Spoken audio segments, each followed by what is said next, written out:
एक तो ना ये प्रिंसिपल वो वाला नहीं दे एटीट्यूड नहीं पाएंगी, होना देखिएगा चाहिए अंजना। बिल्कुल कि नहीं होना आपका चाहिए। जब मन करे आप किसी को कुछ भी कह दें, और हम अगर आपसे कोई आप बात भी कहें तो वैसे आप ही कह बहुत रही हैं। जबलपुर से लेकर राजकोट तक का एयरपोर्ट पहली बारिश नहीं झेल पाया। बिल्कुल। रामलला का गर्भगृह पानी से भर गया, उसी के साथ साथ छत टपकती हुई हमने नई संसद की देखी। 18,000 करोड़ का अटल सेतु, दरार पड़ गई। शिवाजी महाराज की मूर्ति 8 महीने में खंडित हो गई, ध्वस्त हो गई। हमने क्या देखा बात है कि देश की सत्ता की कुर्सी पर ऐसे लोग काबिज हैं जिन्हें लोकतंत्र का ला नहीं मालूम और संविधान का बिल्कुल सा सही। नहीं मालूम। कि प्रधानमंत्री मोदी पर भी आ जाती हूँ, दीदी और दीदी, याद होगी ये तालियां किसने कहा था? 50 करोड़ की गर्लफ्रेंड किसने कहा? हमको नहीं पता, हमको कुछ नहीं पता। देखिए राहुल जी को क्या बोलने की जरूरत है कि राम मंदिर में जिनको आना था उन्हें नहीं बुलाया, अमिताभ बच्चन आ गए। कांग्रेस के हाथ के निशान को खूनी पंजा कहा था कि नहीं कहा था? क्या बात है। सिलेंडर है पर गैस नहीं, डिग्री है पर नौकरी नहीं, गाड़ी है स्कूटर है पर भरवाने के लिए तेल और डीजल नहीं, पेट्रोल नहीं। तो ऐसे देख जैसे, और ये रागिनी नायक की स्वयं की ट्वीट है, देखिए। क्या ये शोभा देता है कि एक चुने हुए प्रधानमंत्री के लिए वो इस तरह की भाषा का इस्तेमाल करें? मैं ये दिखाना चाहती हूँ ये खेल शुरू कहां से हुआ। ये गौरव ट्वीट है जिसमें राहुल गांधी की फोटो लगा रहे हैं सद्दाम हुसैन के साथ और दिखा रहे हैं और कह रहे हैं शेम टू शेम, बिल्कुल एक जैसा। वही बात विनेश फोगाट के लिए भी होनी चाहिए। बृजभूषण शरण सिंह को संरक्षण देकर भारतीय जनता पार्टी, मोदी और अमित शाह जी ने कुचलवाया, क्योंकि मोदी जी मणिपुर कब जाएंगे के साथ आप कह रही है ना कि सबको अपनी आवाज अच्छी लगती है। बड़ा अच्छा लगा मुझे सुन के। मुझे लगता है एंकर्स को भी अपनी आवाज बहुत अच्छी लगती है। गौरव जी को बोला है क्यों बिना मतलब का सीन निकाल के बैठती है मेरे शो पे। आप गोई दिया, मुझे अपने घर जाना है। और अभी तो रुको, क्लाइमैक्स अभी बाकी। हेलो दोस्तों, सबसे पहले सत श्री अकाल, नमस्ते, अस्सलाम वालेकुम, और कैसे हो आप? दुआ करता हूं आप सब ठीक हो। दोस्तों आज की वीडियो बहुत खास है। आज की वीडियो में आपका बहुत बहुत स्वागत है। दोस्तों हम मिडिल क्लास लोग कहते हैं राजनीति से हमारा क्या लेन देन। नहीं दोस्तों, हम गलत हैं। बिल्कुल हमारा लेन देन है। हमको देखना चाहिए ये सरकार चाहे कांग्रेस की है, चाहे बीजेपी की है, चाहे आम आदमी पार्टी है, हमको देखना चाहिए कि ये हमारे लिए क्या सही कर रहे हैं, क्या गलत कर रहे हैं। दोस्तों आज की वीडियो में हमारी सबकी चहेती अंजना ओम कश्यप, नहीं आज की वीडियो में वो कश्यप नहीं है, अंजना ओम मोदी है। कारण बताता हूं इसका। और बीजेपी के प्रवक्ता गौरव भाटिया और कांग्रेस की तरफ से कांग्रेस की प्रवक्ता रागिनी नायक जी, जो के मशीन गन के जैसे नॉन स्टॉप चली हैं, नॉन स्टॉप। ना अंजना मोदी को उसकी बात का जवाब आया और ना ही गौरव भाटिया को। वैसे गौरव भाटिया को सभी प्यार से गुल्लू कहते हैं। दोस्तों ये बीजेपी के प्रवक्ता पता नहीं इतना झूठ कैसे बोल लेते हैं। शक्लें देखिए इनकी, शक्लें देखिए। आपको किसी एंगल से लगता है ये आदमी सच बोल सकते हैं? नहीं दोस्तों, नहीं, झूठ के अलावा और कुछ नहीं। दोस्तों रागिनी नायक ने आज इतने सही मुद्दों पर बात की है जो सुनने वाली है। हमें ध्यान देना चाहिए ये प्रेजेंट सरकार क्या किया है और क्या कर रही है और क्या करने वाली है। कांग्रेस की प्रवक्ता सुप्रिया जी को तो सभी जानते हैं कि कैसे वो निडर होके बेझिझक अपना पक्ष रखती हैं, झूठ के आगे सच बोलती हैं। और अंजना ओम मोदी, दोस्तों मैं हर वीडियो में एक बात बोलता हूं कि 3 बंदे होते हैं, एक एंकर होता है, एक बीजेपी का प्रवक्ता होता है, एक कांग्रेस का प्रवक्ता होता है। मगर जब से ये बीजेपी सरकार बनी है, बीजेपी के प्रवक्ता के साथ एक बीजेपी का एंकर भी साथ होता है, उसका साथ देने के लिए, सच को दबाने के लिए। दोस्तों एक मैंने कहानी सुनी थी, सच और झूठ दोनों दोस्त एक साथ जा रहे होते हैं। गर्मी होती है तो एक कुआं आता है, सच झूठ से बोलता है कि चल आ यार नहा लेते हैं। वो बोला चल ठीक है, कपड़े उतार, नहाते हैं, मजे करते हैं। और जैसे ही सच अपने कपड़े उतार कर कुएं में उतरता है तो झूठ सच के कपड़े पहनकर भाग जाता है। और सच आज भी उस अंधेरे कुएं में रोशनी को ढूंढ रहा है और झूठ सच के कपड़े पहनकर पूरी दुनिया में घूम रहा है। दोस्तों, ये कलयुग है। सही को गलत और गलत को सही दुनिया मानने लग जाती है बहुत ही आसानी से। दोस्तों, आज की वीडियो में भी ऐसा ही है। जो सवाल अंजना ओम को गौरव भाटिया से करने चाहिए थे, वो उल्टा रागिनी नायक जी से वो सवाल कर रही हैं। और आखिर रागिनी नायक जी ने एक फटकार दी अंजना ओम मोदी को कि मैंने इतने सही मुद्दों पर बात की मगर एक भी सवाल आपने गौरव भाटिया से नहीं पूछा। तो चिढ़ गई इस बात पे। दोस्तों, पूरी वीडियो देखिएगा और बताइएगा क्या सही है क्या गलत है। चाहती हूँ अंजना जी कि आज अगर आप नैरेटिव को, आप पॉलिटिकल डिस्कोर्स को ऊपर उठाना चाहेंगे तो आप किसने क्या कहा से लेकर किसने क्या किया पर भी जाइए। और उसमें ये हम 100 दिन का रिपोर्ट कार्ड, ये 47 हमें विकसित देश बनाएंगे वो तो छोड़ दीजिए, 100 दिन का रिपोर्ट कार्ड इनका देख लीजिए। तो क्या है, 39 बड़े रेल हादसे हुए हैं। 39 बड़े रेल हादसे। इनके जो रेल मंत्री हैं उन्होंने रील बना बना के जनता की रेल बना डाली। इतना बुरा हुआ। इतना छोटा पहले कभी नहीं हुआ होगा। 56 बड़े इंफ्रास्ट्रक्चरल प्रोजेक्ट ध्वस्त हो गए। आपने भी दिखाया, जबलपुर से लेकर राजकोट तक का एयरपोर्ट पहली बारिश नहीं झेल पाया। रामलला का गर्भगृह पानी से भर गया। उसी के साथ साथ छत टपकती हुई हमने नई संसद की देखी। 18,000 करोड़ का अटल सेतु, दरार पड़ गई। शिवाजी महाराज की मूर्ति 8 महीने में खंडित हो गई, ध्वस्त हो गई, हमने देखा। और यही नहीं, इसी के साथ साथ कितने 26 बड़े आतंकी हमले हुए, करीब 21 से 25 सैनिक घायल और शहीद हुए, 15 नागरिकों की जान चली गई। नीट, यूजीसी नेट, तमाम ऐसे पेपर, सीयूईटी सारे रद्द हुए, लीक हुए। वो कहते हैं पूत के पांव पालने में दिख जाते हैं। तो आप 47 तक तो कहां पहुंचाइएगा। 100 दिन में आपने जो भारत की जनता है उनको त्राहिमाम करने पर मजबूर कर दिया।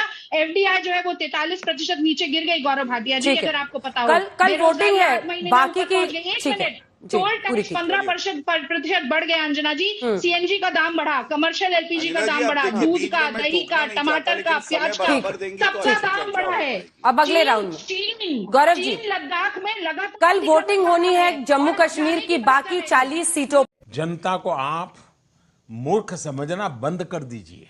इस प्रकार की बचकाना बातें किसी के गले नहीं उतरती, लोग मजाक उड़ाते हैं। भाई उधर देखो, उधर। रागिनी जी, हम आप किसी और का नहीं, बाकी नेताओं का छोड़ देते हैं। हम आपके अध्यक्ष जी का, मल्लिकार्जुन खड़गे जी के कुछ बयान जो उन्होंने सीधा प्रधानमंत्री नरेंद्र मोदी पर दिए हैं, वो अपने दर्शकों को। मैं 83 साल का हूं, इतनी जल्दी मरने वाला नहीं हूं। मैं तब तक जिंदा हूं जब तक पीएम मोदी सत्ता से बाहर नहीं हो जाते। या उसके बाद अगला बयान उनका दिखाते हैं जो स्पेसिफिकली पीएम पर है, उस पर है आप जवाब दीजिएगा। अगर हमें विपक्ष को 20 सीटें आ जाती तो ये सारे लोग जेल में होते।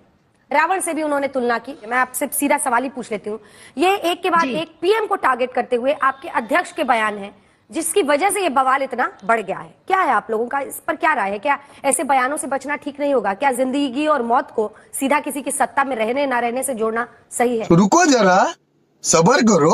अंजना जी, जम्मू कश्मीर और हरियाणा की हार को प्रत्यक्ष सामने खड़े देखकर ये इनके इन प्रकार किसी भी तरीके से जो जमीनी मुद्दों पर टिका हुआ चुनाव है उसको हिलाने के लिए, उसको बरगलाने के लिए जिस कदर अमित शाह उल जलूल बयानबाजी कर रहे हैं, जिस तरह से अर्थ का अनर्थ कर रहे हैं, जिस तरह से किसी भी तरीके की अनर्गल टिप्पणी करने पर उतारू हो गए हैं, उसे सुनकर मुझे तो हंसी भी नहीं आती, मुझे दया। और उसी के साथ साथ थोड़ा सा दुख भी होता है, क्षोभ होता है इस बात का कि देश की सत्ता की कुर्सी पर ऐसे लोग काबिज हैं जिन्हें लोकतंत्र का ला नहीं मालूम और संविधान का सा नहीं मालूम। तो देखिए, समस्या ये है कि केवल एक तानाशाह ही ये सोच सकता है कि अगर वो सत्ता की कुर्सी पर बैठ गया है, अगर सत्ता उसके पास आ गई है, अगर वो प्रधानमंत्री या गृह मंत्री बन गया है, तो उसको हटाने की बात ही नहीं की जा सकती। कोई भी व्यक्ति, कोई भी राजनेता जो लोकतांत्रिक मूल्यों में, संवैधानिक मूल्यों में विश्वास रखता है, वो तो भारत के लोकतंत्र की खूबसूरती को भी पहचानेगा ना अंजना जी। वो ये मानेगा कि आज अगर वो राजा समझ रहा है अपने आप को, तो जनता ऐसे चुटकियों में उसे रंग भी बना सकती है। और वही जम्मू कश्मीर और हरियाणा में होने वाला है, 8 तारीख को पता चल जाएगा। तो ये हार की बौखलाहट है जिसके कारण मैं कहूंगी कि एक अच्छी टिप्पणी को संदर्भ से हटाकर किसी न किसी तरीके से कुतर्क किया जा रहा है। देखिए क्या कहा खड़गे जी ने। खड़गे जी ने कहा कि मेरा 83वां साल चल रहा है और जब तक हम मोदी को हटाएंगे नहीं, मैं जिंदा रहूंगा। आगे की बात भी सुनिए। जनता सामने बैठी थी, जनता से कहा आपके साथ खड़ा रहूंगा, आपके हक की बात करूंगा, आपके लिए लड़ूंगा। तो मैं तो ये कहना चाहती हूँ कि सबसे ज्यादा जनवादी बात, देशभक्ति की बात वो खड़गे जी ने कल की, लेकिन इनको बुरी इसलिए लग गई क्योंकि इन्हें लगता है कि सत्ता जो है ना इनकी बपौती है। और जहां तक आपने वक्तव्यों की बात की, मैं जानना चाहती हूँ क्या कैसे किन वक्तव्यों की बात आप पूछ रहे हैं अंजना जी? जब नोटबंदी हुई, पूर्व प्रधानमंत्री मनमोहन सिंह जी ने कहा कि जीडीपी 2% आके गिरेगी, तो ये प्रधानमंत्री मोदी जी ने ही पूर्व प्रधानमंत्री बाथरूम में कैसे नहाते हैं इस किस्म की टिप्पणी की थी कि नहीं की थी? एक पूरी कौम की तुलना कुत्ते के पिल्ले से की थी कि नहीं की? संसद के भीतर खड़े होकर एक दूसरी महिला सांसद को राक्षसी और शूर्पणखा कहा था कि नहीं कहा?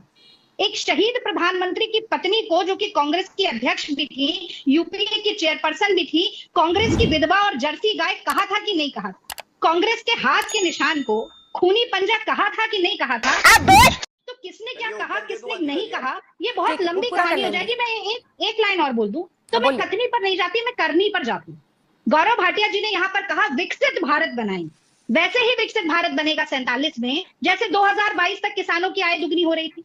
एनएसएसओ का आंकड़ा कहता है कि 27 रुपया प्रतिदिन किसान कमा रहे हैं। वैसे ही विकसित भारत बनाएंगे जहां पर छोटी छोटी नाबालिग बच्चियों के प्रति अपराध 98% बढ़ गए मोदी जी के कार्यकाल में, जहां 15,000 नौजवान हर साल आत्महत्या करता है, जहां पर सैनिकों को मजदूर बनाया जा रहा है अग्निवीर योजना के तहत, जहां पर किसानों की लाचारी इतनी बढ़ गई, काले कानून का विरोध करते हुए 750 किसानों ने शहीदी दे दी, लेकिन उसके बाद भी इनकी सांसद अभी फिर कह रही कि काले कानून वापस आएंगे, वो निकाले नहीं जा रहे हैं। जहां पर एफडीआई गिरती जा रही है, रुपये का मूल्य गिरता जा रहा है, पेट्रोल डीजल का दाम बढ़ता जा रहा है, तो ऐसा बीच में बोलिए, ऐसा विकसित भारत जहां पर शौचालय है पर पानी नहीं, सिलेंडर है पर गैस नहीं, डिग्री है पर नौकरी नहीं, गाड़ी है स्कूटर है पर भरवाने के लिए तेल और डीजल नहीं, पेट्रोल नहीं, तो ऐसे विकसित, असल में विकसित भारत का सबसे बड़ा रोड़ा ही मोदी जी है। अब अगले राउंड के लिए आप वेट कीजिए। गौरव भाटिया जी, भारत विकसित वो होगा नहीं। असल मुद्दे कह रहे हैं कि असल मुद्दे कुछ और है, जानबूझकर मल्लिकार्जुन खड़गे के उस बयान को ट्विस्ट करके एक कलर दिया जा रहा है, कुतर्क किया जा रहा है, ये उनका आक्षेप था। हाँ, देखिए, जब इनको देखता हूं और कांग्रेस पार्टी के अध्यक्ष को सुनता हूं तो एक ही शेर अर्ज करना चाहता हूं, ना मैं गिरा ना मेरी उम्मीदों के मीनार गिरे, हमें गिराने में कुछ लोग 100 बार गिरे, लेकिन ये गिरेंगे भी कैसे, वे तो पहले ही गड्ढे में। मैंने बताया खड़गे जी ने जहरीला सांप कहा, मैंने बताया झूठों का सरदार कहा, हिटलर कहा, रावण कहा, कोई टिप्पणी इन्होंने नहीं करी है। प्रियंका वाड्रा गांधी इनकी बहुत बड़ी नेत्री है ना, प्रधानमंत्री जी ने कहा प्रियंका वाड्रा गांधी मेरी बेटी की तरह है, मैं इनके साथ राजनीति में इस तरह का कोई बयान नहीं देना चाहता जो मर्यादित ना हो। प्रियंका गांधी वाड्रा ने देश के चुने हुए प्रधानमंत्री के लिए कहा नीच राजनीति करते हैं। तो मैंने ये क्यों बातें बताई? मैंने ये बातें इसलिए बताई, अंजना जी, हमें पता होना चाहिए राजनीति में सत्ता देने वाला, सेवा करवाने वाला जनता होता है, और जनता ने इनको 3 चुनाव में पटकनी दी है। और ये अभी बात कर रही थी कि सत्ता किसी की बपौती नहीं होती है, दादा परदादा पिताजी लेके आए हैं तो मैं आगे आऊंगा। ये तो कांग्रेस पार्टी का चरित्र है कि अगर एक बार गांधी परिवार सत्ता से बाहर हो गया तो सब लोग गाली गलौज पे उतर आते हैं। अब मैं उदाहरण देता हूं, देखिए परसों की बात है, इनका मीडिया सेल है, उस मीडिया सेल की हेड है सुप्रिया श्रीनाथ, इनके साथ की साथी, उन्होंने मोदी जी की तस्वीर लगाई और एक और व्यक्ति की लगाई। अब मैं उस पर जाना नहीं चाहता हूं, और ये तुलना करके लिखा बिल्कुल एक जैसे, और ये रागिनी नायक की स्वयं की ट्वीट है। देखिए इन्होंने क्या किया, एक मूवी आई थी जोकर, उसकी एक तस्वीर लगाई और मोदी जी की लगाई और लिखा बिल्कुल एक जैसे, शेम टू शेम। ये क्यों दर्शाया? ये इसलिए बताना जरूरी है, इन लोगों के पास मुद्दे हैं ही नहीं। महिला सम्मान की बात और करी, अंत करूंगा इस पे। महिला सम्मान, आरजी कर मेडिकल कॉलेज में हमारी बहन हत्या कर दी जाती है, सोनिया गांधी का एक वक्तव्य दिखा दे, राहुल गांधी ने डिस्ट्रैक्शन बताया, प्रियंका गांधी वाड्रा ने एक बार वो गई नहीं, हाथरस गई, लेकिन पश्चिम बंगाल नहीं गई, और इनकी पार्टी की सिमी रोजबेल इंसाफ मांग रही है। राधिका खेड़ा जी हमारे साथ आ गई हैं, उन्होंने आरोप लगाया, पार्टी से निकाल दिया गया। अंकिता दत्ता असम में जो पार्टी में रहती है, इनके खुद के कार्यकर्ता महिला कहती है कास्टिंग काउच है, और उस महिला को निकाल देती है। ये क्या इंसाफ देंगी बताइए? बात यहां से शुरू हुई कि शिष्टाचार में प्रधानमंत्री नरेंद्र मोदी ने खुद जब जाना कि स्टेज पर उनकी तबीयत बिगड़ी थी, उसके बाद उनसे बात भी की। सवाल है कि हमले एक तरफ है, लेकिन क्या निजी होकर एक दूसरे की सेहत तक पहुंचना, जिंदगी मौत पर पहुंचना, क्या इससे बचना सही नहीं होगा? क्या ये शोभा देता है कि एक चुने हुए प्रधानमंत्री के लिए वो इस तरह की भाषा का इस्तेमाल करें जिसमें जहरीला सांप से लेकर रावण है? अब आते हैं दूसरे हिस्से पर, जो महिलाओं की बात थी। राधिका खेड़ा आपकी साथी थी, वो अनेकों शो पर मेरे पास आती हैं और मेरे साथ जब रहती है, एक बात अगर वो कांग्रेस पर बोल दें तो जो कांग्रेस पार्टी की ही प्रवक्ता रहती है वो उन पर हमलावर हो जाती हैं। आप ही लोग थे ना जो कहते हैं कि अगर कोई महिला हिम्मत दिखाकर बाहर आती है बोलने की तो उसको साथ देना चाहिए, उसका हिम्मत बढ़ाना चाहिए, ना कि अपनी पार्टी लाइन की वजह से उसी पर टूट पड़े। दोनों प्रश्नों का आपसे जवाब। अभी मजा आएगा ना भिड़ो।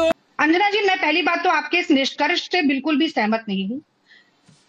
प्राण प्रतिष्ठा एक बहुत आस्था से जुड़ा हुआ एक बहुत बड़ा मुझे लगता है उत्सव होता है, और उस प्राण प्रतिष्ठा को एक राजनीतिक चोगा पहनाकर कहीं ना कहीं स्पेक्टिकल बनाने का काम नरेंद्र मोदी जी ने किया और वो पूरे देश ने देखा।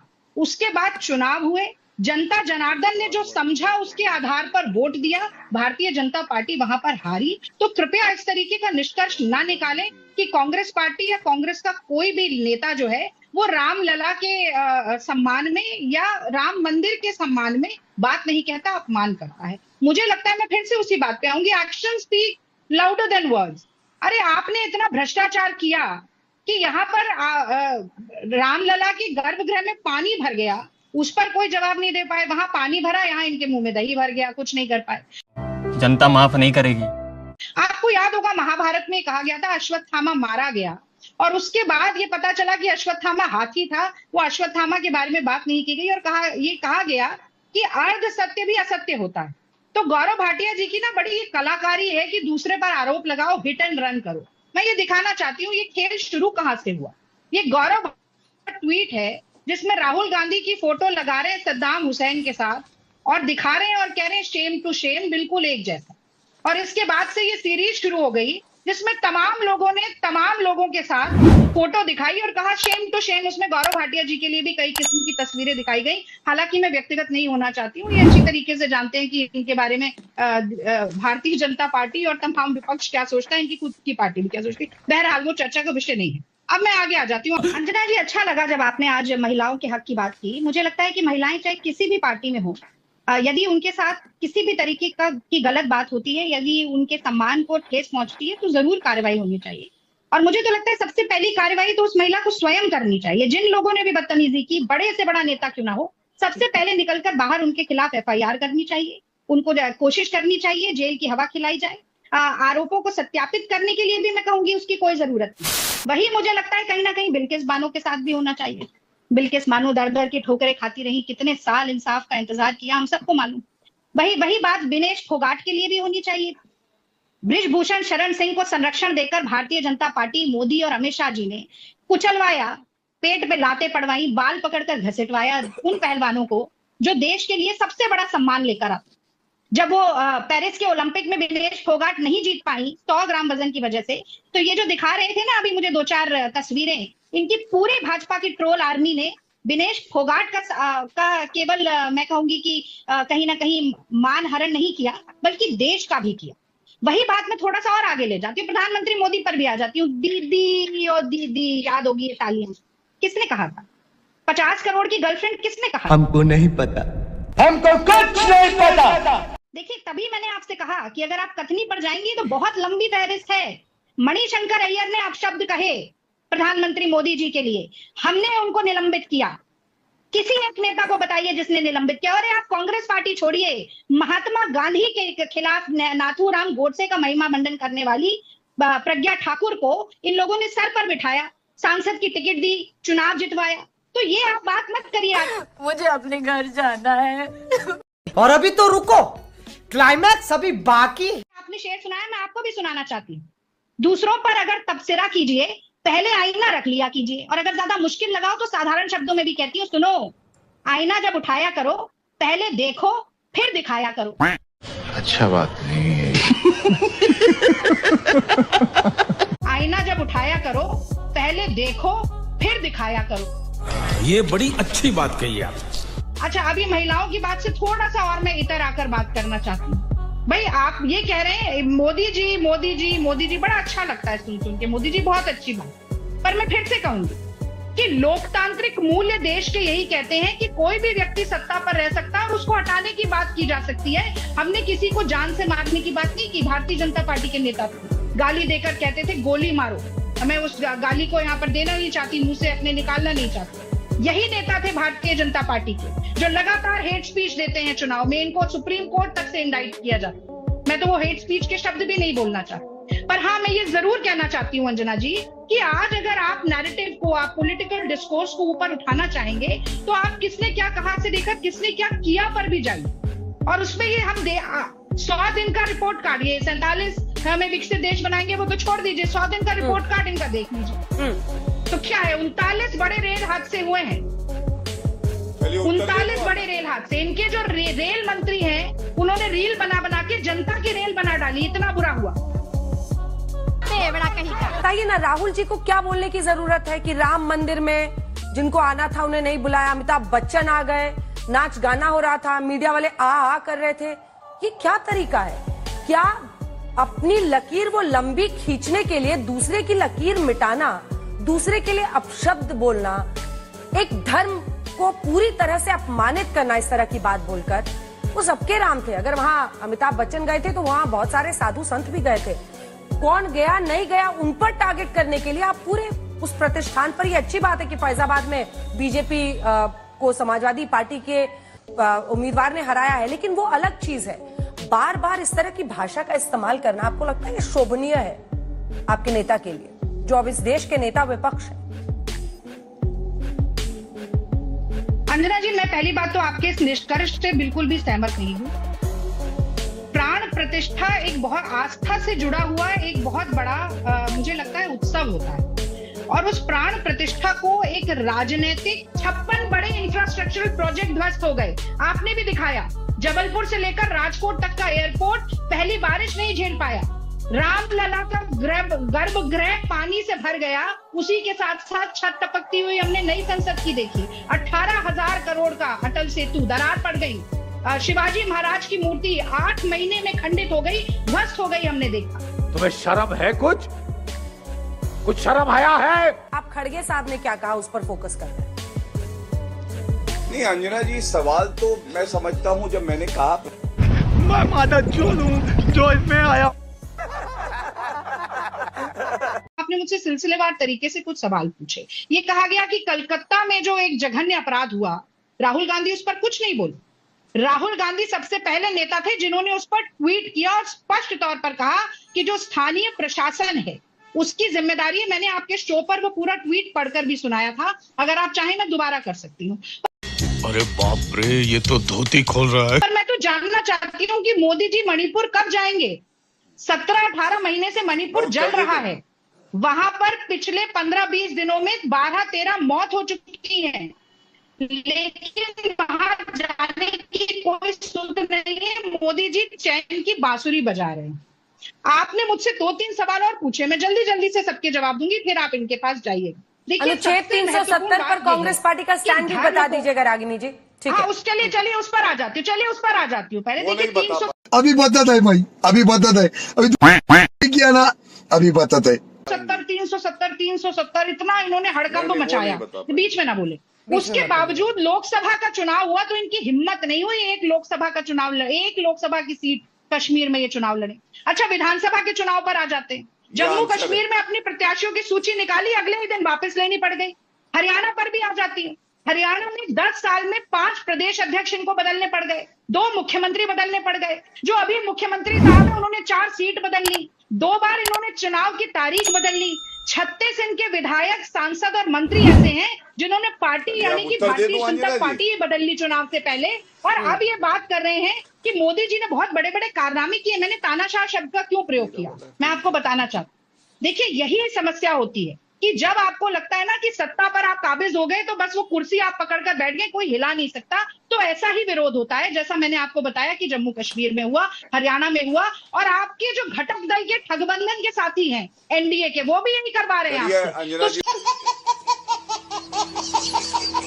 100 दिन हुए नहीं, 5 बड़े यूटर्न उनको लेने पड़ गए। क्यों भैया आपने लेटरल एंट्री पे यूटर्न लिया? क्योंकि आपका तानाशाही वाला रवैया होता है, आप अपने लोगों से बातचीत नहीं करते। आपको वक्फ बोर्ड के बिल पर यूटर्न लेना पड़ा, आपको ब्रॉडकास्टिंग बिल पर यूटर्न लेना पड़ा, आपको इंडेक्सेशन पर यूटर्न लेना पड़ा। ये सारे जमीनी मुद्दे हैं अंजना जी। और आप जब जब मुझसे सवाल पूछेंगी ना, आप धर्म की तरफ बात करवाएंगी, आप कहेंगी कि उसने इसको क्या कहा, उसने क्या कहा। मैं कहूंगी जमीन से जुड़े मुद्दे की बात कीजिए। और अंजना जी, जितनी साफगोई के साथ आप कह रही है ना कि सबको अपनी आवाज अच्छी लगती है, बड़ा अच्छा लगा मुझे सुन के। मुझे लगता है एंकर्स को भी अपनी आवाज बहुत अच्छी लगती है। गौरव जी को बोला है क्यों बिना मतलब का सीन निकाल के बैठती है मेरे शो पे? साफगोई के साथ बेवजह का मत बोलिए, वो गौरव भाटिया को मैंने कहा था। अरे गौरव जी बोल रहे थे, चलिए आराम से सवाल का जवाब दीजिए मैडम। नहीं, आप मेरे एक बात मेरी सुनिए। देखिए, एक तो ना ये प्रिंसिपल वाला एटीट्यूड नहीं होना चाहिए, बिल्कुल नहीं होना चाहिए। आपका जब मन करे आप किसी को कुछ भी कह दें, और हम अगर आपसे कोई बात आप भी वैसे ही कह रहे हैं मैम, आप भी जब से आ रही बिल्कुल सेंसिटिव होंगे, क्योंकि बेवजह की बात मत कहिए। अगर मैंने आपको कुछ बोला होता तो मैं आपकी बात जरूर सुनती। मैंने मोदी जी के अनुच्छेद 370 पर कांग्रेस पार्टी का स्टैंड।